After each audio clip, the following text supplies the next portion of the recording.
Et une nouvelle fois créer un pli sur une arête, donc tôle pli sur arête, je sélectionne cette arête-là, je vais bien dans ce sens, je vais indiquer directement ici 20 mm, tabulation à chaque fois pour actualiser, on va plutôt mettre 30.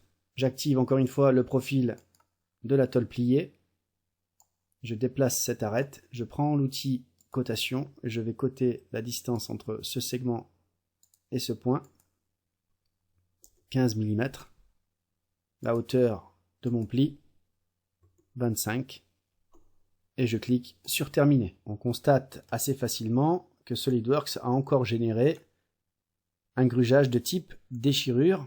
Il a conservé le réglage qui a été fait sur le pli précédent. Alors je peux intervenir sur le grugeage de ce pli là uniquement. Donc je vais sur le tôle plié sur arête 2, je clique pour éditer la fonction.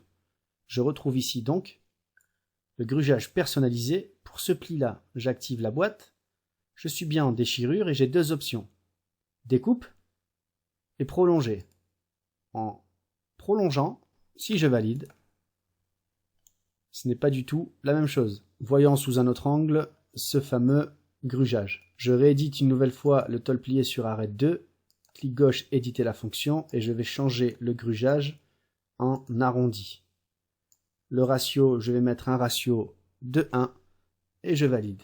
À présent, si je déplie ma pièce, vous voyez d'un côté le grugeage en forme de déchirure qui ne laisse aucun intervalle, aucun espace, qui a été généré automatiquement, le grugeage auto, et j'ai ici le grugeage personnalisé que j'ai spécifié uniquement pour ce pli et qui a bien la forme arrondie, comme indiqué dans la boîte de dialogue de grugeage. Voilà donc comment